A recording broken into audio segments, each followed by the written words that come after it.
What's up guys, this is Masi, welcome to my channel. In this video I want to show you how to find the vertex point from the quadratic equations. So whenever we have the quadratic equation in terms of vertex form, a times x minus p to the power of 2 plus q, that's called vertex form. And whenever you have it in vertex form, finding vertex point is very easy, which is going to be p and q.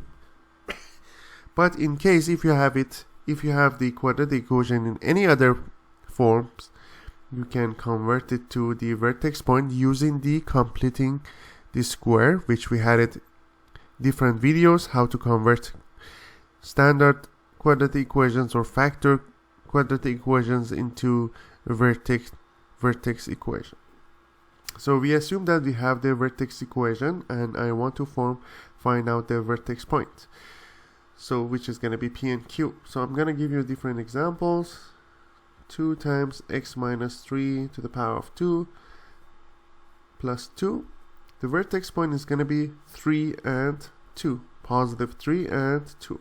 Why is positive 3? Because you have negative p here, so that's why we have 3 and 2. Another one is negative x plus 1 to the power of 2 plus 3. This example, that's going to be negative 1 and positive 3. Another example, we have 5x plus 2 to the power of 2 plus 1. This one we have negative 2 and positive 1. So as you see here, we don't care really about the leading coefficient. Next one is x minus 5 to the power of 2 minus 3. This case is going to be positive 5 and negative 3. Next one is going to be, answer here is going to be negative 1 and negative 5. Next example is going to be x plus 2 to the power of 2, and in this case that's going to be x part is going to be negative 2 and y is going to be 0. Another one is going to be negative x squared plus 4. As you see here, the p in this example is 0, so that's going to be 0, and the q is going to be 4, so we have 0 and 4. Another one is going to be positive x squared. Positive x squared, the vertex point is going to be 0 and 0.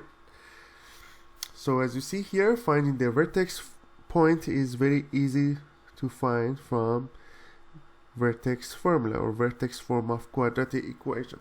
I hope you enjoyed this video. Please leave me a comment if you have any question and I'll get back to you as soon as possible. If you found this video useful, please like this video, and you can also subscribe this channel to have access to different topics in math and science. Thank you for watching and have a great day.